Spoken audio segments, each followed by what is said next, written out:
Assalamualaikum warahmatullahi wabarakatuh. Halo semuanya, perkenalkan saya Aldi Alandi dari Teknik Sipil. Hari ini saya akan mempresentasikan materi tentang manajemen konstruksi, khususnya mengenai bagaimana cara mengidentifikasi kebutuhan bahan tenaga kerja serta melakukan analisis harga satuan pekerjaan. Apa itu manajemen konstruksi? Manajemen konstruksi itu bisa dibilang sebagai proses untuk merencanakan, mengatur, mengendalikan, dan mengawasi jalannya proyek konstruksi. Tujuan utamanya jelas, supaya proyek berjalan tepat waktu, sesuai anggaran, dan hasilnya berkualitas. Kalau manajemennya buruk, proyek bisa molor, biaya membengkak, bahkan gagal total. Langkah awal dari perencanaan proyek adalah menentukan kebutuhan bahan. Biasanya dilakukan dengan cara pertama-tama menganalisis gambar dan spesifikasi pekerjaan. Yang kedua, menghitung volume pekerjaan, misalnya volume beton sama dengan panjang kali lebar kali tinggi. Yang ketiga, menentukan koefisien bahan berdasarkan standar SNI atau BAW. Dan hasil akhirnya nanti berupa daftar kebutuhan material atau BOQ, Bill of Quantity. Dengan begitu, kita bisa tahu berapa banyak material yang diperlukan dan bisa menghitung biaya dengan lebih akurat. Setelah mengidentifikasi bahan, kita juga perlu menghitung kebutuhan tenaga kerja. Dalam proyek, tenaga kerja terbagi menjadi beberapa jenis.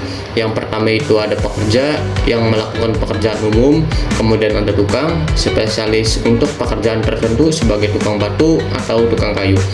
Kemudian ada kepala tukang yang mengatur tukang, dan mandor yang mengawasi keseluruhan pekerjaan di lapangan. Satuan yang digunakan adalah orang hari atau OH. Satu orang bekerja selama 1 hari atau 8 jam.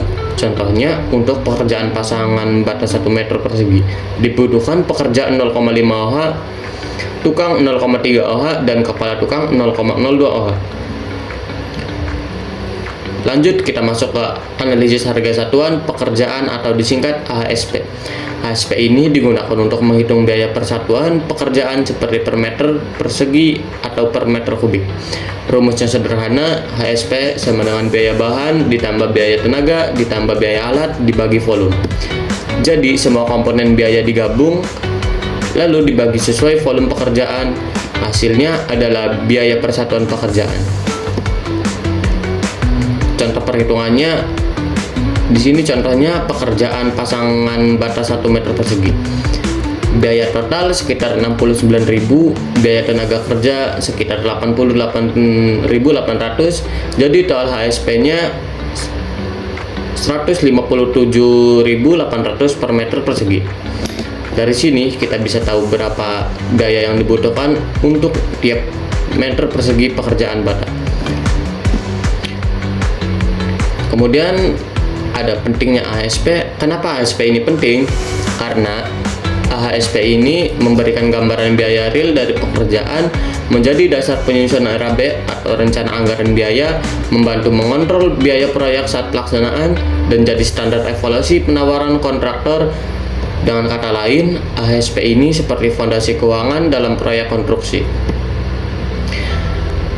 Jadi bisa kita simpulkan bahwa kebutuhan bahan dihitung dari volume dari koefisien standar, tenaga kerja dihitung berdasarkan satuan orang hari atau OH, HSP memadukan ketiganya, bahan, tenaga, dan alat untuk menghasilkan biaya satuan yang efisien dan akurat. Kalau semua unsur ini dikelola dengan baik, maka proyek bisa berjalan efisien, tepat waktu, dan sesuai rencana. Sekian presentasi dari saya. Terima kasih atas perhatian teman-teman dan Bapak dosen. Mohon maaf jika ada kesalahan penyampaian. Wassalamualaikum warahmatullahi wabarakatuh.